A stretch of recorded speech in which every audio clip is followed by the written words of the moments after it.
Hi everyone, it's Jen on the go. Welcome back to this channel. In today's video, we are talking with Robin Pape, who is a founding member of the Gig Workers Collective. Robin is here to talk about the upcoming Instacart strike and also address the pushback and opposition to this strike. You're going to want to watch this, so stay with us.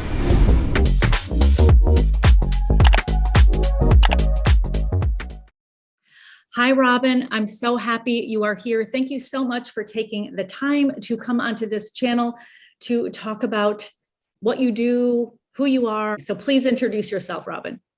Good afternoon, Jen. Thanks for having me today. We really appreciate the opportunity to bring more awareness to what's going on. My name is Robin. I live in upstate New York, and I am a founding member of the Gig Workers Collective. And today, we're just going to talk a little bit more about the strike and call to action that we have coming up, and hope that we can get even more people on board. Thank you so much. And Robin, speaking of this upcoming Instacart strike, before we get there, tell us a little bit about how you became an Instacart shopper. What was your path to get you here? So I was invited by a friend back in 2018. They asked me to complete the referral bonus so that they could get the $500 payout that they needed to take care of something that they wanted to take care of. And since I didn't have a whole awful lot going on at that point, I agreed to do it and found that it was fun. And this was back when we got item commission, so profitable. And so that was how I got into starting with Instacart. From there, I went ahead and worked with a couple of other platforms and connected with some really great people online. Wonderful. And how did you get to be a part of, a founder of the Gig Workers Collective? And it is very significant in getting Instacart to pay attention to what you're doing. GWC is something that I'm really proud of. I'm proud of the accomplishments that we've had and how well we're able to work together for the betterment of more people than just us. So there's a Facebook page for Instacart shoppers, and just through being active in there, I was able to meet 9 other women around the country, organizers like Vanessa Bain and Sarah Clark.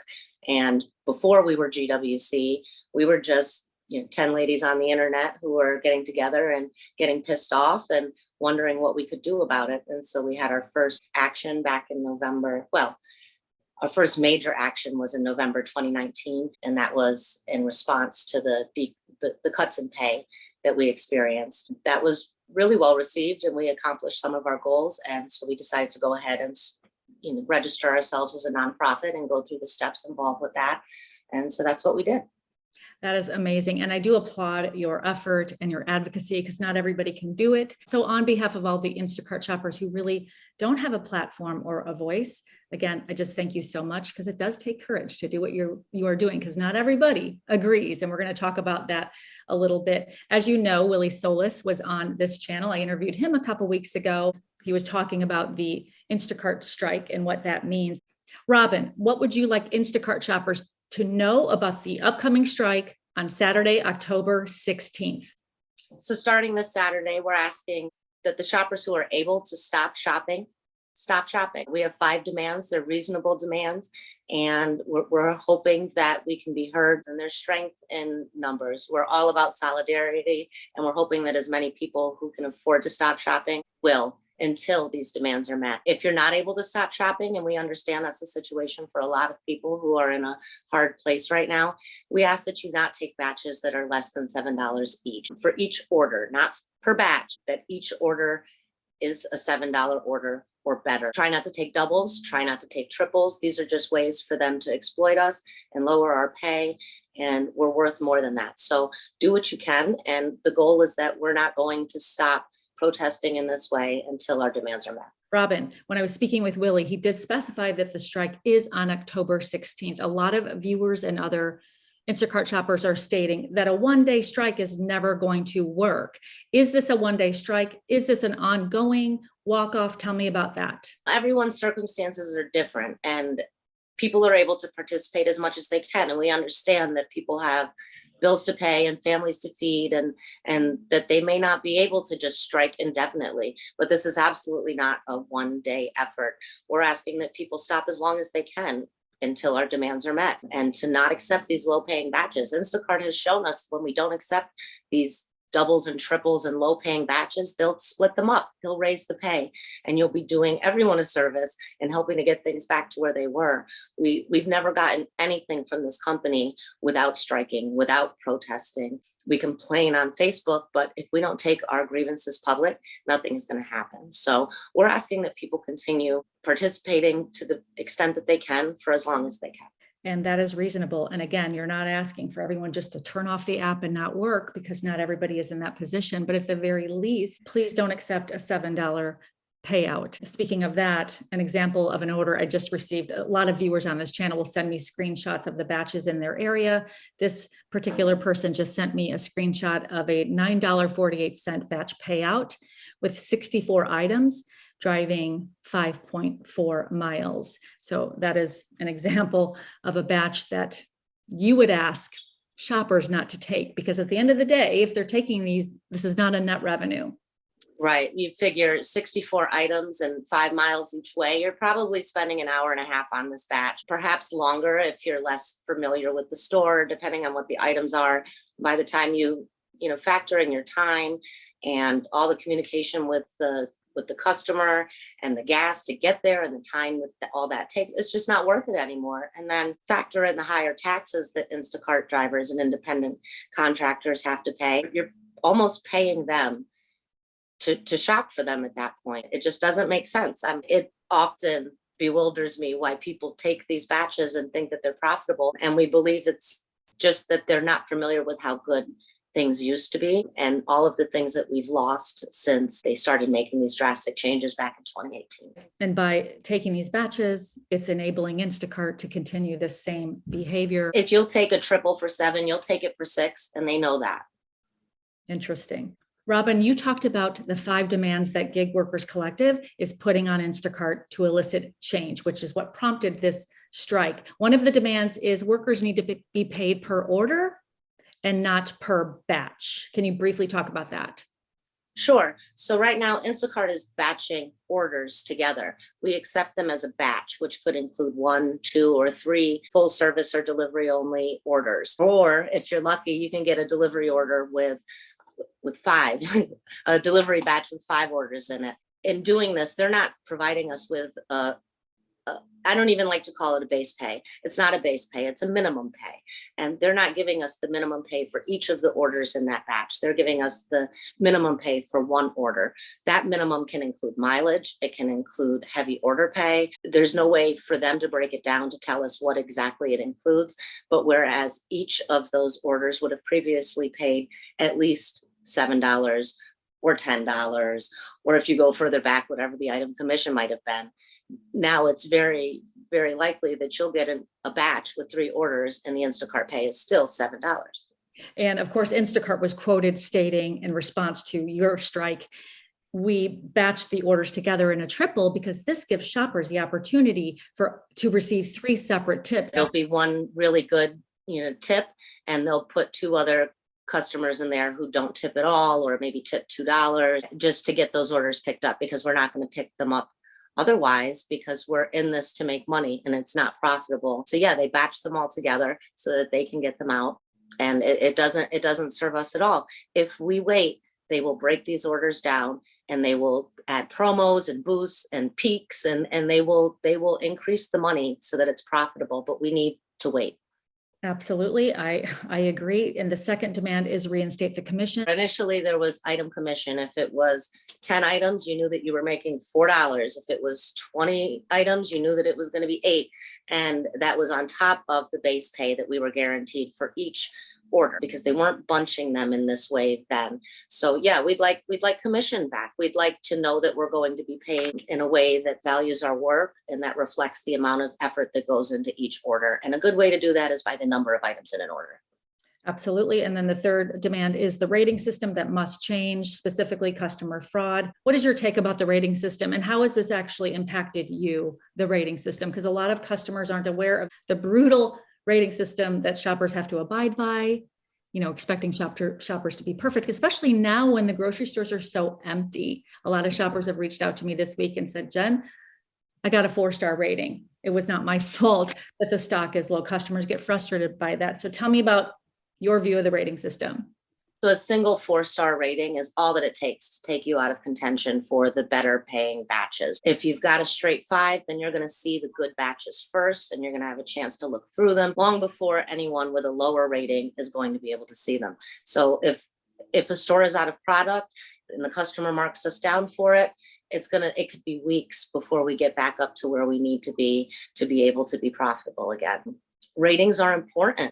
Instacart keeps track of the last 100 ratings and they fall off. So if people aren't rating you over time, your ratings will fall off. And so if you do have 1 or 2 low ratings, they start to gain more weight, even if you're not working, even if you're not shopping, even if you have perfect orders.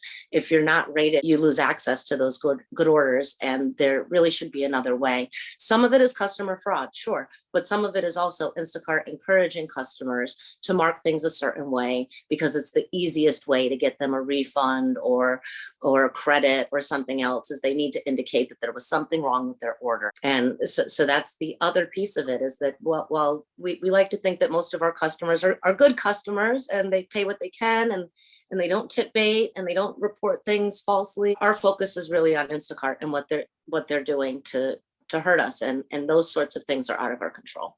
And speaking of that, you currently are an active Instacart shopper now, right? I am.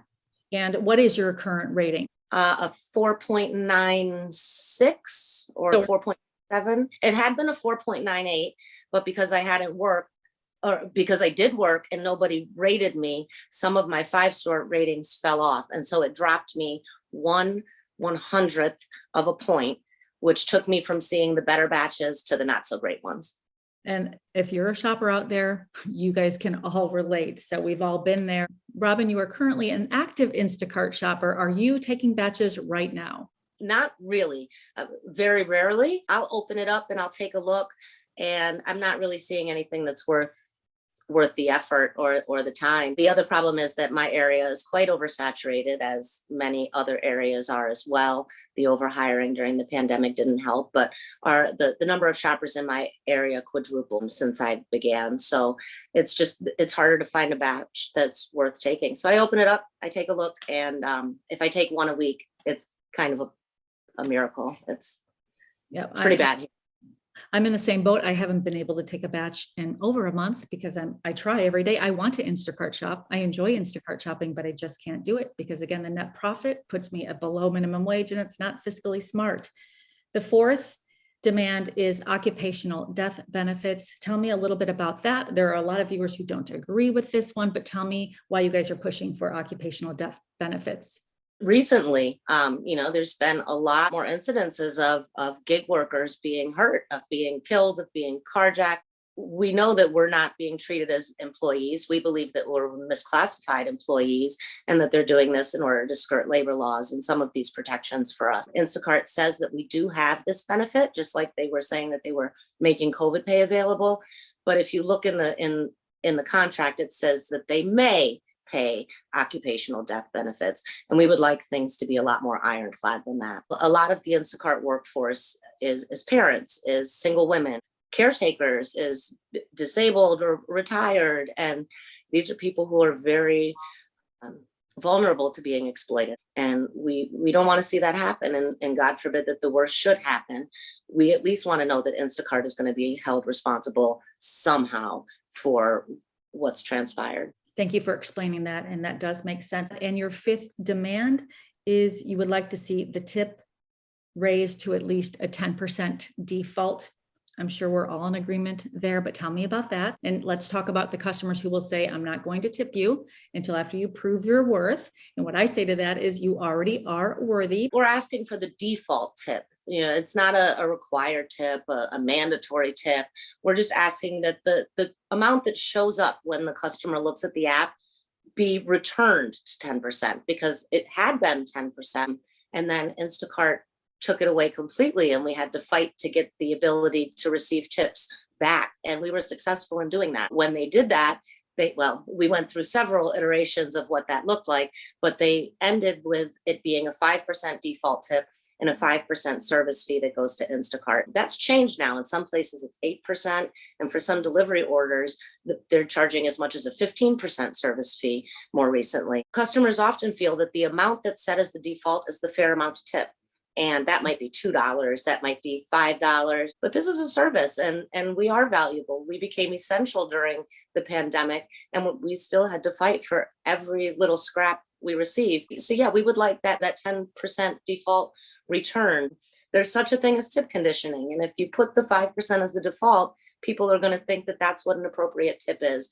And it's not. It's just not. This is somebody who's going somewhere that you don't want to go to bring you your supplies, and we're doing it willingly. But we would certainly like to be appreciated for the work that we're doing. Robin, thank you so much for explaining that. Yes, I'm a big advocate of shoppers knowing their worth. And also, this is a luxury service. So customers need to realize that that shopper is there to help you and service you, and they're deserving of a tip upfront, and a tip that is actually puts value on a shopper. Robin, of course, with every strike, there's always an opposing side, which is fine. We all don't have to agree. We are all built differently. We all have different viewpoints. There are a lot of shoppers and other independent contractors who work in the gig economy who are absolutely opposed to this. Some of the questions and comments that I receive are, there are just too many shoppers to have any impact, because Instacart, fine, you guys can go ahead and strike, but guess what? They have 1,000 new shoppers waiting and ready to take your place. So what do you say to that statement, that there are just too many shoppers to make an impact with a strike like this? Well, that's funny, because that's one of the reasons why we don't just walk away, is because there are other people who they will continue to exploit if we just walk away. Instacart wants us to think that striking hurts shoppers, or to think that it doesn't make any difference. But we've seen that it makes a difference. We don't really think that if 100 or 1,000 or 100,000 of us stop shopping, that they're going to go out of business. What we're focusing on right now is the media and the public perception of this company that's trying to change their leadership and sell or have their IPO. And it's really hard for them to do that when their workforce is publicly agitated. So we're wanting everyone to know that things aren't peaches and cream over at Instacart, that we've been exploited, that we've been taken advantage of. We haven't striked in 1.5 years, and people have been asking us, when are you going to do something? Because things just keep getting worse. It never gets better when we keep our mouths shut. So we're not keeping our mouths shut, and we're hoping that we'll have the support of as many people who can join us as CARES 2. And you can do that by registering with us at gigworkerscollective.org.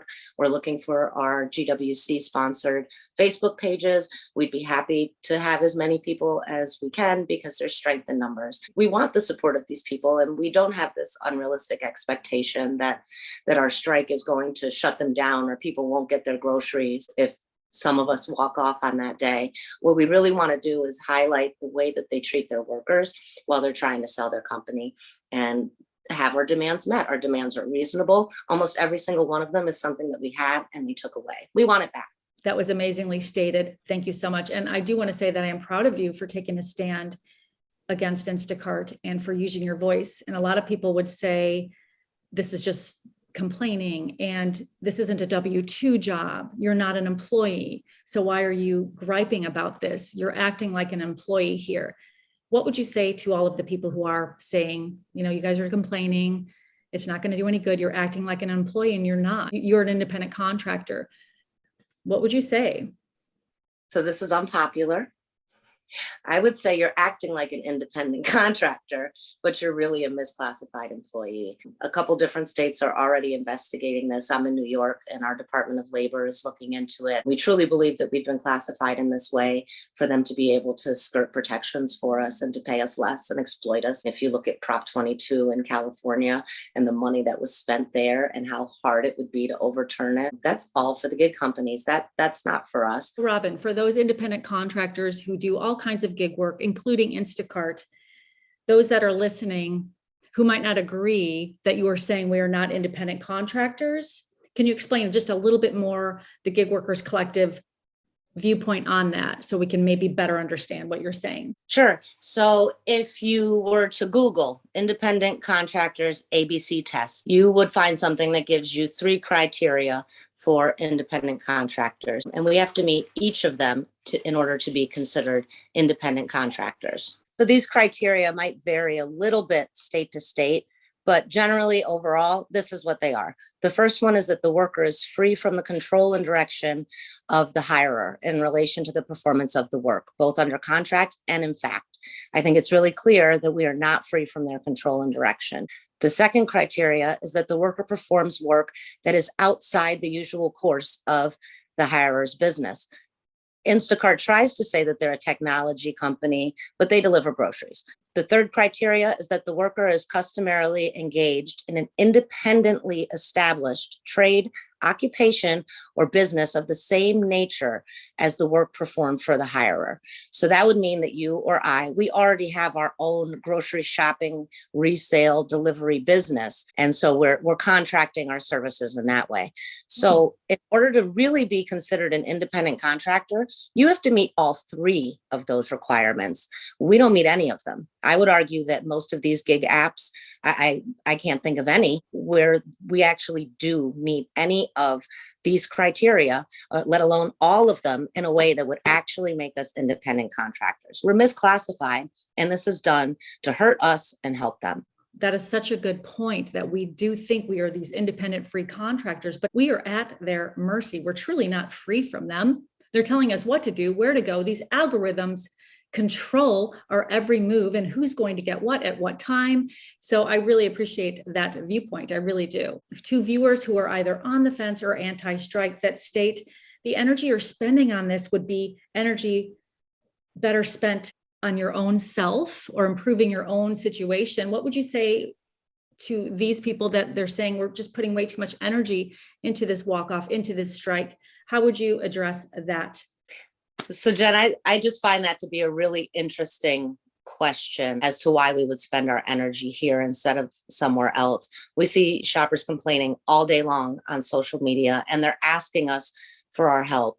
And we don't feel at all ashamed or embarrassed to say that we care about the struggles of these other shoppers, people, humans, and that we want to work with them to try to make conditions better. And if we just walk away, someone else is going to be exploited. And we have the courage and the voice and the platform now to try to speak out for workers who may not have a lot of power. And we're not ashamed to do that. Shoppers reach out to us on a regular basis, thanking us for what we're doing. On behalf of me, at least I can speak for myself, I personally thank you for your statement and for your advocacy, truly, because it does take courage, it does take guts, and there is a lot of pushback. But how can you be an apologist for helping somebody who is struggling? That to me is the best place to put your energy. It feels so good. It's amazing. Yes, it's amazing. So thank you so much for addressing that.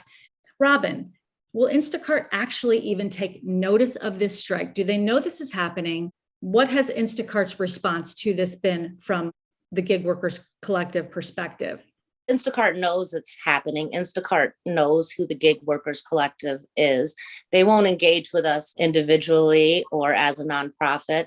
So we get them to engage with the media. They always say that these things don't hurt, but the public perception hurts. When they're trying to sell their company, it hurts them for everyone to be aware that their shoppers feel as though they're being exploited and that this company is ill-intentioned and that their business model relies on it. We do think that they know, and we think that they pay very close attention. They're trying to create this narrative that they really care about their shoppers and that we're happier than we've ever been. And that's just not the case. We don't strike when things are good. We never have. It's only when things hit rock bottom that we come together and we make a move. Because if we don't, it's only going to get worse. We really do need to stand together at this point. If you'll do it for a base pay of $7, you'll do it for a base pay of $6, and they're counting on you being desperate and complacent and afraid. Perfectly stated. Thank you so much. There are also a lot of YouTubers that talk about Instacart that are showing their daily earnings. They're making $300, $400 a day. And they're stating, hey, you just have to hustle harder. The money's out here. We're making this money. You're doing something wrong. Here's what you have to do. And I have the secret sauce. Not that you're begrudging anyone making money. That's not what this is about. Thank goodness somebody is. But what would you say to the Instacart shoppers who perhaps don't have the empathy or compassion to look at the whole issue nationwide and even in Canada that are just saying, this is what I'm making? What do you say to those shoppers? It sounds so much like, pull yourself up by the bootstraps, just hustle harder.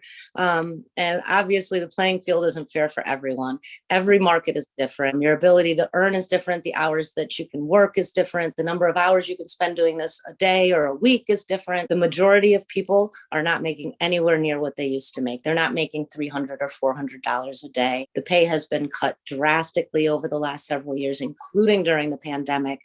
And while we're really happy for those people who are still able to make this profitable for themselves, that's awesome. We used to all be in that boat with you, and things have changed. Those are the outliers at this point. There are not very many people who are able to say that they're consistently making that kind of money. Robin, what's next for the Gig Workers Collective? We really want shoppers to understand that this is a protest and not to feel discouraged if our demands aren't met on October 17th, because they're not going to be. Our goal is to continuously put pressure on Instacart and make sure that they know that we're not going to go away. So we had a boycott. Now we're having a walk-off, and then we'll do something else. We're not going to stop until they meet our demands. So the more they ignore us, the louder we're going to get. We know this is hurting them, and they're just praying that we will stop so that they can sell their company or announce an IPO, and we're not going to. We haven't finalized our next action step yet. It'll most likely involve specific locations. So if you want to try to be a part of that, if we come to a city near you, please join us at the gigworkerscollective.org website and register your information so that you can be a part of what's happening. Robin, thank you. So if a shopper, another independent contractor, any gig worker wanted to get involved, how can they? Do they directly email you? Who should they email to ask questions? So we would encourage people to definitely register their information at gigworkerscollective.org. We also have Instacart and Shipped Gig Workers Collective Facebook page. We would love to have you there, like our regular affiliate page on Facebook as well. There is a Gig Workers collective.org email address that inquiries can be sent to, and we can go ahead and put that in the comments, right? Yep, I will actually link all of that in the description box. So if you guys want to get involved, you can do so by going onto any of the links that, again, I will put in the description box. I know there's a lot of pushback and people feel like, this is a small group of people. Nobody's going to listen. It's not going to make any changes, but we wouldn't be doing this if we hadn't already been successful at doing this. We've gotten our tips reinstated. We've gotten them to reimburse us for the tips. We got them to stop supplementing our pay with tips. We got them to publicly apologize for stealing our tips. We've been successful in a lot of things with the PPE and the COVID pay. I know it can feel discouraging at times, and we are a small group of people, but we're a loud group of people, and we're a passionate group of people. And the more of us there are, the easier it will be to achieve our goals and hold this company responsible and require them to pay us a fair wage. And for that, I truly respect the Gig Workers Collective and what you are aiming to do. It's not easy doing what you are doing. It's taking a lot of work. You're not getting paid to do this. But again, the bottom line is that you truly do care long-term what happens to gig workers and smart shoppers. This isn't a short-term fix. I really appreciate you allowing me the space on your platform to kind of talk about what we're dealing with and some of these concerns that other workers are having and about how this will or will not be effective. We'd be happy to follow up with you again and answer any other questions you might have. And I would say to everyone else who is watching this video, please, in the comment section below, leave any questions, concerns, criticisms, helpful tips, anything that can move this forward. And hi, what's your name? Can you say hi? Hi, Hi, you're on YouTube. What's your name? Peyton. Hi, Peyton. So nice to meet you. I'm on YouTube. You are. Tell them. What do you tell them? I'm on TikTok. Tell them to click and like and subscribe, right? Like and subscribe. Robin, thank you so much for taking the time to be on this channel. And again, if you ever want to come back, you are welcome here. I wish you luck this Saturday. Of course, you're not going to be Instacart shopping. We'll see what happens, but at least we are all being proactive, right? Right. And again, we really can't thank you enough for your support. And All right. Bye, guys. All right. Bye, Jen. Thanks again. See you soon. Bye-bye.